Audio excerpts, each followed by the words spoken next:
I need to tell this story before I lose my mind completely. Before the guilt eats through what's left of me. I'm writing this from my studio apartment, the kind with a hot plate instead of a stove and a view of a brick wall, and I keep thinking about how just 8 months ago, I had everything. A house. A husband who loved me. 2 kids who looked at me like I hung the moon. I ruined all of it. And the worst part? I didn't even realize everyone knew until my sister said his name at Thanksgiving dinner. It started so small. That's what I keep telling myself, like it matters. Like the size of the beginning somehow scales the size of the destruction. His name was Marcus. He worked in my office building, different company, same floor. We'd see each other in the elevator, at the coffee shop in the lobby. He had this smile that made me feel like I was 23 again instead of 36 with stretch marks and a minivan. We started with coffee. Just coffee. I told myself it was networking. Professional development. I was so good at lying to myself. My husband Derek was a good man. Is a good man. Past tense feels wrong because he's still out there, still being good, just not to me anymore. He worked long hours as a contractor, came home tired, fell asleep during movies. We'd stopped really talking sometime after our daughter Mia was born. You know how it happens, you become parents and forget you're supposed to still be partners. The romance calcifies into routine. But I didn't try to fix it. I just let Marcus fill the empty spaces. Your husband doesn't appreciate you, Marcus said one day, 6 weeks into our coffee dates that had turned into lunch dates that had turned into staying late at the office together. You're incredible. He should be worshipping the ground you walk under. I drank that poison like it was medicine. The first time I kissed Marcus, I was in the parking garage after everyone else had left. My phone buzzed with a text from Derek, stuck at the job site. Can you pick up the kids? And instead of feeling guilty, I felt justified. See? He's never around anyway. I'm basically a single parent. Don't I deserve something from myself? The mental gymnastics I performed could have won Olympic gold. It became physical 3 months in. A hotel room downtown, the kind where you pay by the hour and nobody asks questions. I remember staring at myself in the bathroom mirror afterward, expecting to see a monster. But I looked the same.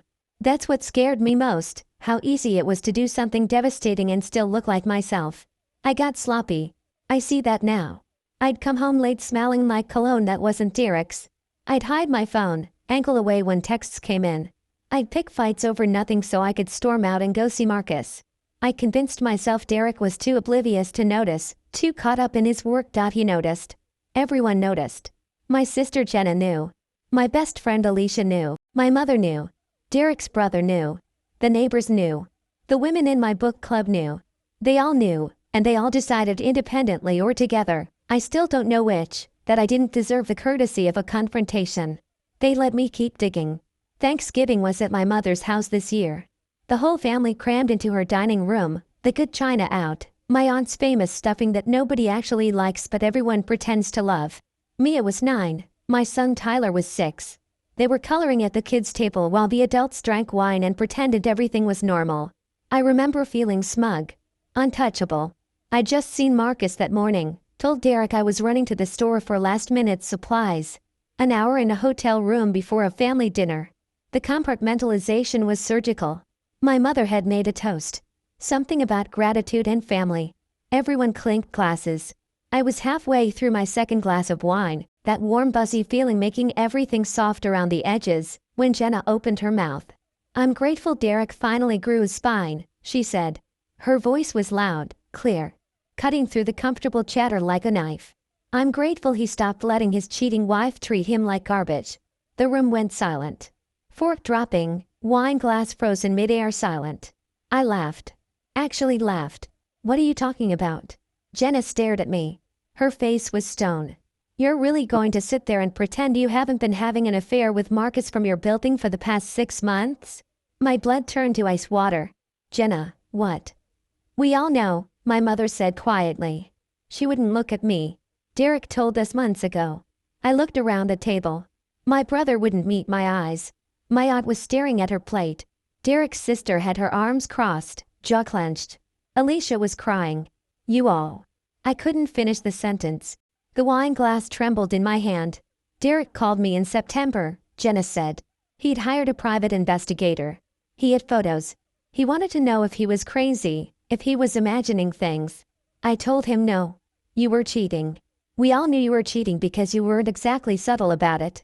Why didn't anyone say anything? My voice came out as a whisper. Because Derek asked us not to. My mother's voice was cold. I'd never heard her sound like that. He wanted you to have enough rope to hang yourself with. He wanted documentation for the divorce. And he wanted you to know what it felt like to be the only person in the room who didn't know the truth. My hands were shaking. Where is Derek? Home with the kids, Jenna said.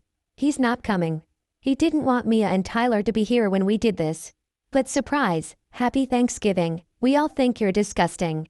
I stood up. The chair scraped against the floor. You had no right. No right? Jenna's voice rose.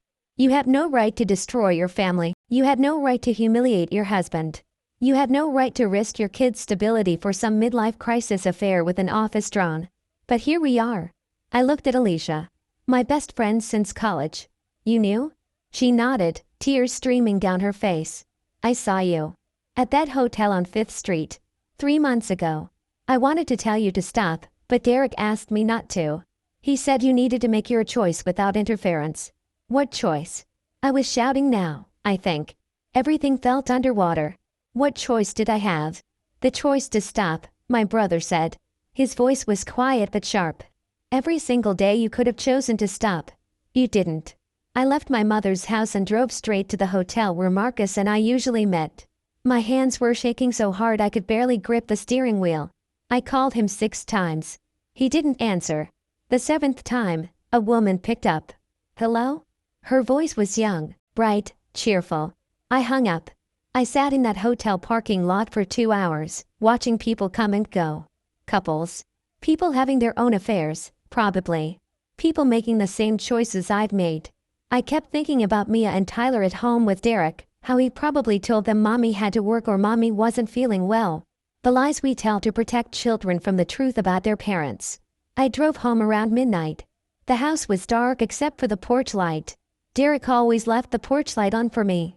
Always. Even now? The locks had been changed. There was an envelope taped to the door with my name on it. Inside was a hotel key card and an address. A note in Derek's handwriting, your things are in storage unit 247. You can stay at the Comfort Inn on Route 9 for the next 2 weeks. It's paid for. My lawyer will contact you Monday. I stood on my own porch, except it wasn't mine anymore, and I understood what they'd done. They'd waited. They'd let me think I was getting away with it. They'd let me keep seeing Marcus, keep lying, keep digging myself deeper. And then they'd coordinated. While I was at Thanksgiving dinner getting publicly destroyed, Derek was changing the locks and moving me out. I called him. It went straight to voicemail. Derek, please. Let me explain. Let me come home. I'll end it. I'll do whatever you want. Please don't do this. Please. I left 14 messages that night. He never called back. The Comfort Inn smelled like bleach and sadness. I lay on the bed fully clothed and stared at the popcorn ceiling until the sun came up. My phone buzzed constantly. Text messages from my family, from friends, from people I barely knew. Jenna, you don't get to play victim. You did this. My mother, I'm ashamed of you. Alicia, I loved you like a sister. I don't know who you are anymore. A number I didn't recognize. Derek's wife is a cheater. Everyone at the office knows. Thought you should know everyone's talking about you. Another unknown number. Hope he was worth losing your kids over. I turned off my phone. Monday morning, Derek's lawyer called the hotel room. Her name was Patricia and her voice was efficient, emotionless. She laid it out like she was reading a grocery list. Mr. Hartley is filing for divorce on grounds of adultery. He has photographic evidence, witness testimony, and a 6-month documentation trail. He's seeking full custody of both minor children with supervised visitation for you pending a psychological evaluation. He's requesting the house, his retirement accounts remain separate, and a division of assets that accounts for marital waste, the money you spent on hotel rooms and gifts for your affair partner. I want to see my kids, I said. You'll have an opportunity this Saturday. 2 hours, supervised by Mr. Hartley's sister. The children have been informed you won't be living at home anymore. What did he tell them? That's between Mr. Hartley and his children. They're my children too. Patricia's pause was long enough to sting. Mrs. Hartley, I'd strongly advise you to retain counsel. This is going to be a difficult process. She hung up. I tried to call Marcus again. Still nothing. I drove to his apartment building. I'd only been there twice, always paranoid someone would see and bust his unit. No answer. I waited in my car like a stalker until a neighbor came out and I caught the door. His apartment was on the 3rd floor. I knocked. Nothing. A woman opened the door next to his. She was older, wearing a bathrobe and holding a cat. He moved out, she said. Saturday morning. Moving truck and everything. Did he say where he was going? She gave me a look that could have peeled paint. Are you the wife? No. I'm a friend. Right. She started closing the door. He had a lot of friends. Good luck, honey. The door clicked shut. Marcus had run. Of course he had. Whatever fantasy I'd built in my head about us being together, about him being my soulmate or my escape or whatever story I'd been telling myself, it evaporated. He was gone. He'd gotten word somehow that everything was blowing up and he'd disappeared. I was alone. Saturday came. Derek's sister Amanda picked me up from the hotel. She didn't say a word to me in the car. Just drove, jaw tight, knuckles white on the steering wheel.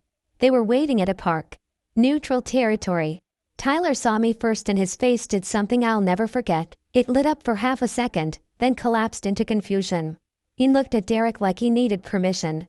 It's okay, buddy, Derek said quietly. You can say hi to Mom. Tyler walked over slowly. Mia stayed where she was, arms crossed, glaring at me. Hi, baby, I said. I tried to hug him but he went stiff in my arms. Why don't you live with us anymore? Tyler asked. I looked at Derek. He was watching me with an expression I couldn't read. Not anger. Something worse. Pity. Mommy made some mistakes, I said. The script felt wrong in my mouth. Sometimes grown-ups need to live separately for a while. Did you stop loving Daddy? The question hit like a punch. No, sweetheart, it's complicated. That's a yes, Mia said. She was 9 going on 30, her voice sharp and knowing. You stopped loving us and you left. I didn't leave. I would never leave you. Then why aren't you home? Tyler's eyes were filling with tears. Emma's mom and dad got divorced and her mom left and now she only sees her once a month. Are you going to do that? No, baby, I promise. Don't make promises you can't keep, Amanda said sharply. She was standing a few feet away, arms crossed, watching. Time check. You have 90 minutes left. We sat on a park bench. Tyler leaned against me cautiously, like I might disappear. Mia kept her distance, sitting on the grass, pulling up blades of grass one by one. Are you and Daddy getting divorced? Mia asked finally. I looked at Derek again. He nodded slightly. Permission to tell the truth, I guess. Yes, I said. Because you cheated on him. The word hung in the air between us. Tyler didn't understand it. Mia did. How do you know that word? I asked. I heard Aunt Jenna on the phone. She was talking to Grandma. She said you were cheating on Daddy with someone from work and that you were selfish and ruined everything. Mia's voice was flat. Rehearsed. Like she'd been practicing this speech. Is it true? I wanted to lie. God, I wanted to lie so badly. But Derek was watching and I knew he'd tell them the truth anyway if I didn't. Yes, I whispered. I made a very bad choice. I hurt your father. I hurt our family. Did you love him more than us? Tyler asked. No. I love you both more than anything. Then why did you do it? Mia's voice cracked. If he loved us, why did you wreck our family? I didn't have an answer.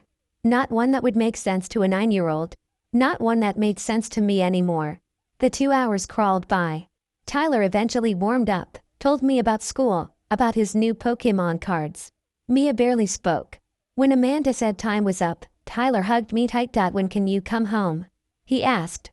I don't know, sweetheart. Mia walked away without saying goodbye. I watched Derek buckle them into his truck. Our truck. The one we bought together when I was pregnant with Mia. The one with a dent in the bumper from when I'd backed into a mailbox and Derek had laughed and said it gave the truck character. He walked over to me while Amanda waited in her car. They're hurt, he said. Mia's angry. Tyler's confused. They don't understand why their mother chose a stranger over them. I didn't choose him over them. Yes, you did. His voice was quiet but firm. Every time you snuck out. Every lie you told.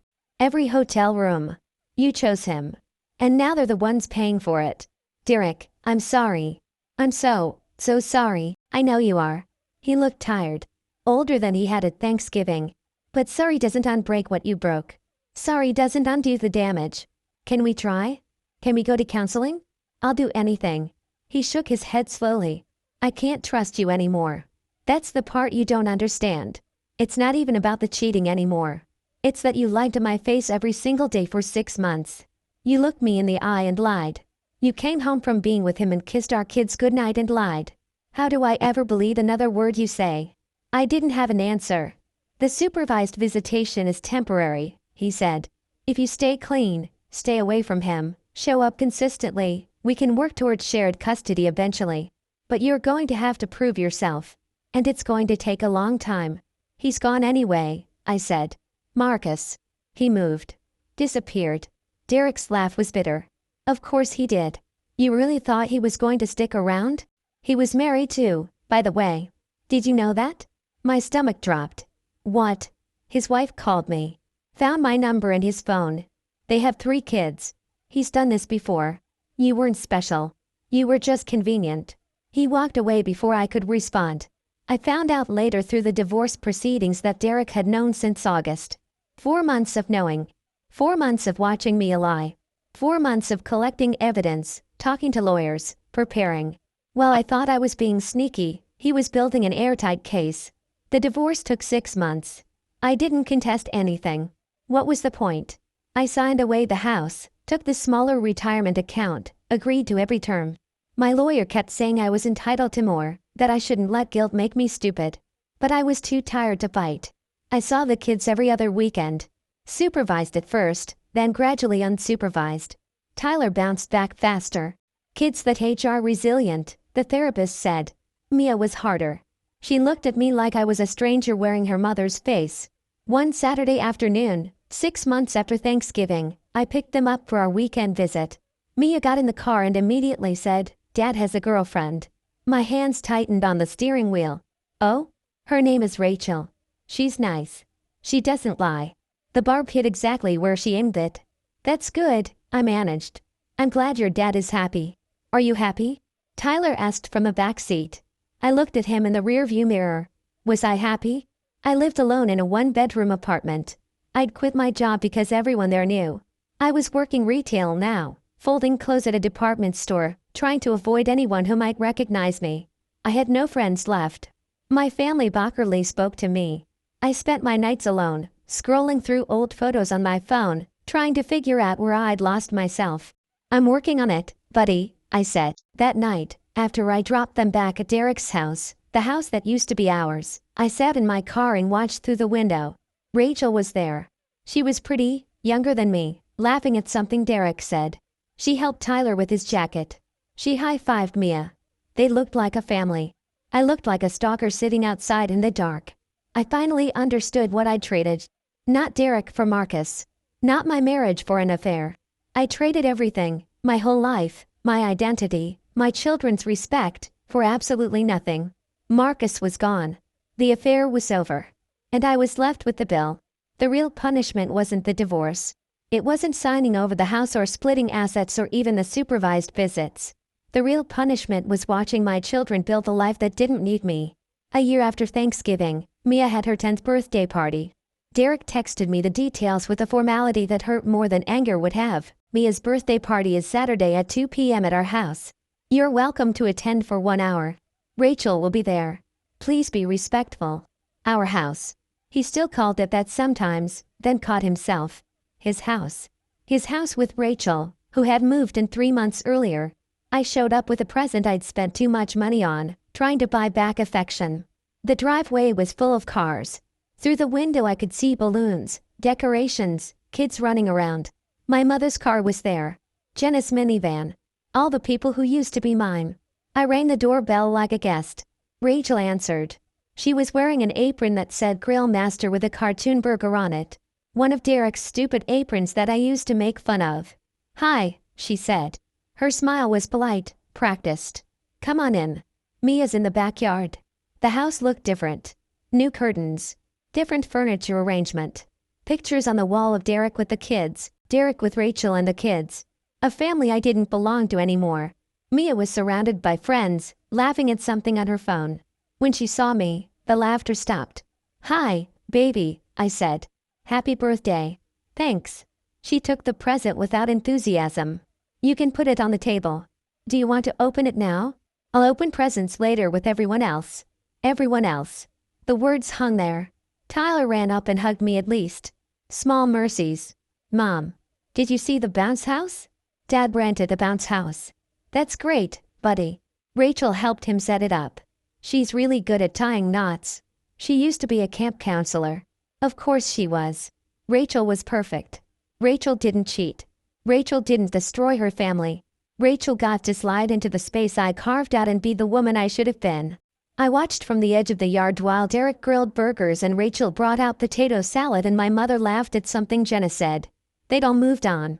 The family unit had reformed around the hole I'd left, and it worked better without me. Amanda came over, holding a beer. We hadn't spoken since those first supervised visits. You look terrible, she said. Thanks. I mean it. When's the last time you ate? I couldn't remember. Food didn't taste like anything anymore. You need to get help, Amanda said. Real help. Therapy. Something. Because this, she gestured at me, this isn't sustainable. I'm fine. You're not fine. You're a ghost. And those kids need their mother, but they need a mother who's actually present, not whatever this is. She walked away before I could respond. The hour Derek had allotted me crawled by. I tried to talk to Mia, but she was busy with friends. I pushed Tyler on the swing set until Rachel came over and asked if she could have a turn, her voice so kind and gentle that I wanted to scream. When my phone timer went off, Derek appeared at my elbow. Time's up, he said quietly. Already? You've been here 75 minutes. I gave you extra. I looked around at the party still going strong without me. Can I stay for cake? That's at 4. Your visitation doesn't include cake. She's my daughter. And this is my house and my party and my custody time. His voice was firm but not cruel. Just factual. You can see her next weekend like scheduled. I found Mia to say goodbye. She was taking a selfie with 3 friends, all of them squished together, laughing. I'm heading out, sweetie, I said. Happy birthday. I love you. Okay, bye. She didn't look up from her phone. I drove back to my apartment and cried so hard I threw up.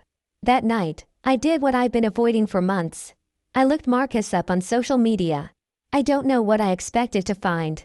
Regret maybe? Evidence that he missed me? Proof that what we had was real? His profile was public. He'd moved to Arizona. His wife was still his wife, they'd worked it out apparently. There were pictures of him with his kids at the Grand Canyon, at a baseball game, at someone's wedding. He looked happy. Unbothered. Like I'd never existed. I scrolled through his comments. Lots of heart emojis from his wife. Love you, babe. Best dad ever. My rock. I'd helped him blow up his life and he just rebuilt it. Moved away. Started over. While I was here, alone, permanently branded as the woman who destroyed her family. I wrote him a message. Deleted it. Wrote another one. Deleted that too. What would I even say? Hey, remember when we ruined our lives together? How's Arizona? I blocked his profile instead. It didn't make me feel better. Work was a nightmare. I'd taken the retail job because I needed money and because it was the only place that didn't Google me during the interview process. But small towns talk. By month 2, everyone knew who I was. That's the woman who cheated on her husband. I heard someone whisper in the break room. I heard he had to change the locks while she was at a family dinner. Her own kids don't want to see her. I'd kill myself if I were her. I started taking my breaks in my car. One day, a woman came through my checkout line. She looked familiar but I couldn't place her. She watched me scan her items with this knowing smile.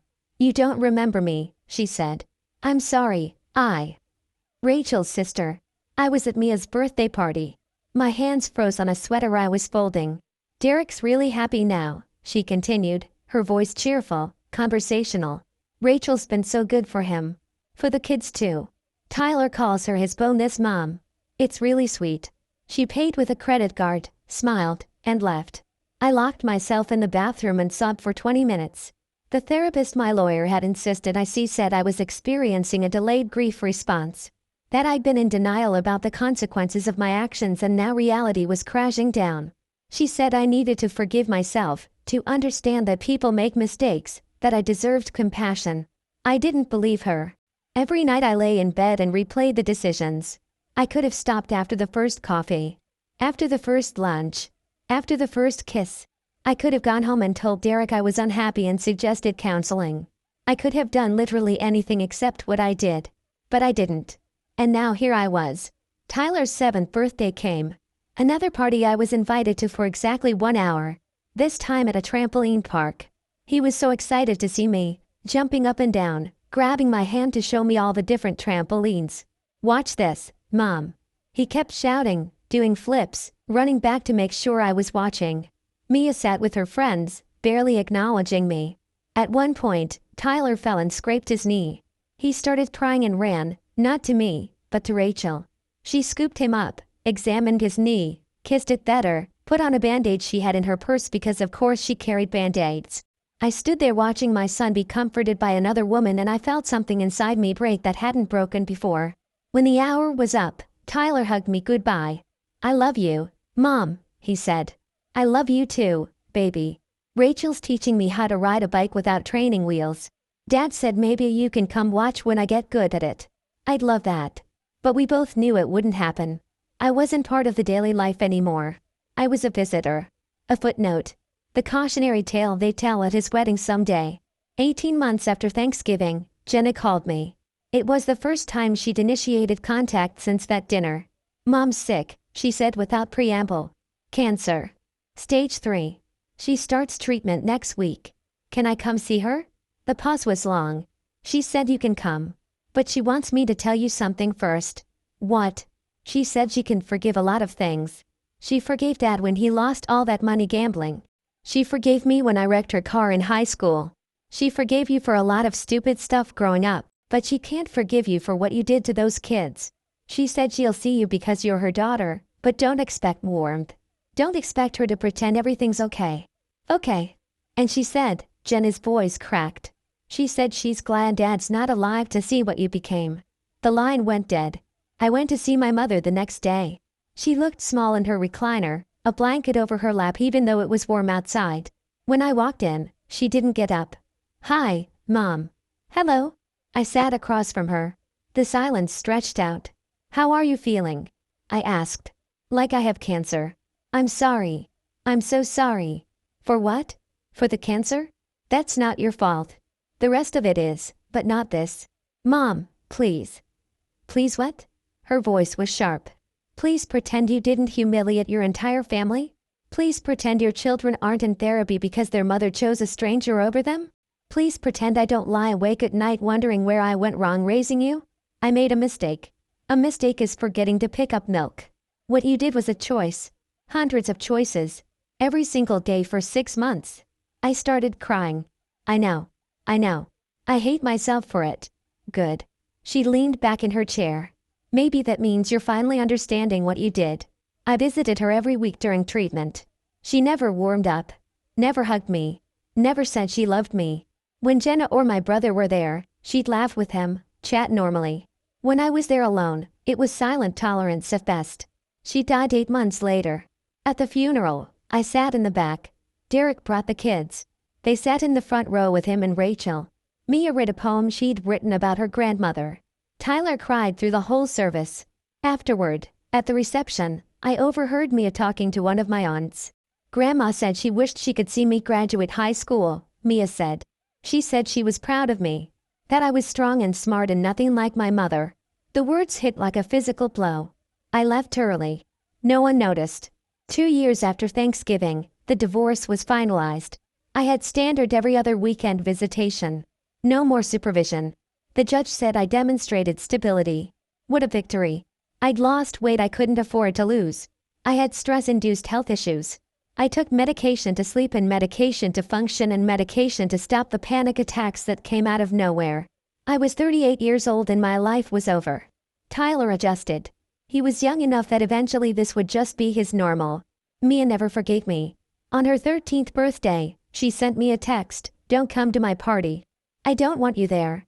Derek called later. "You have to give her time. It's been 3 years. And she's 13 and angry and hurt. You don't get to put a timeline on her healing." "Does Rachel come to her parties?" Silence. "Of course she does," I said. "Rachel's there for everything. Rachel didn't blow up her life, Derek said quietly. Look, I don't want to hurt you. But you need to understand that Rachel is part of their lives now. They love her. And I love her. We're getting married in the spring. The phone slipped from my hand. They got married on a Saturday in April. I knew because Tyler mentioned it, then looked guilty like he'd said something wrong. Mia posted pictures on social media. She looked happy. Derek looked happy. Rachel looked radiant in a simple white dress, surrounded by my family, my kids, my life. I deleted social media that night. Last week, I ran into Alicia at the grocery store. We hadn't spoken since the divorce. She looked startled to see me, then her face settled into something like pity. How are you? She asked. Fine. You? Good. Really good. I got engaged. Congratulations. Thanks. She shifted her basket to her other arm.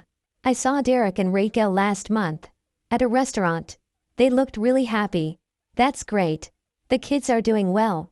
Tyler's in soccer now. Mia made on her roll. I know. I still see them. Right. Of course. She paused. Do you ever think about what you'd do differently? If you could go back? Every single day. What would you change? I looked at her, my former best friend, looking at me like I was a stranger, like I was a cautionary tale she'd tell at dinner parties. What would you tell your daughter if she asked you about me? I asked. Alicia blanked. I tell her you're someone who made terrible choices and lost everything. I tell her to be careful who she becomes. She walked away. I stood there in the grocery store, holding a basket with a frozen dinner and a bottle of wine, and I finally understood. This was it. This was my life now. No redemption arc. No moment where everyone forgives me and we all heal together. Just this, empty apartments and every other weekend visits and being the villain in everyone else's story. My kids are being raised by someone else. My ex-husband built a better family without me. My mother died disappointed in me. My friends aren't my friends anymore. And I did this. Every bit of it. People talk about rock bottom like it's a place you can climb out of. But sometimes rock bottom is just where you live now. I see Marcus's face sometimes in strangers on the street. I think about those 6 months and try to remember what I thought I was getting out of it. What was worth this price? I come up empty every time. The affair lasted 6 months. The consequences will last forever. Tyler will get married someday. Mia will graduate college. They'll have big moments, milestones, lives that unfold. And I'll be there in the margins if they let me. The biological mother. The one who used to be important. The one who chose wrong. Last night I sat in my apartment with the lights off and I tried to remember what it felt like to be happy. To be whole. To be someone my kids were proud of. I couldn't remember. They say time heals all wounds, but I think that's a lie we tell people who made forgivable mistakes. What I did isn't forgivable. And somewhere in Arizona, Marcus is probably grilling burgers with his kids, his wife bringing out lemonade, everyone laughing like nothing ever happened. While I sit here in the dark, trying to remember what my daughter's laugh sounds like when she is not forcing it for my benefit.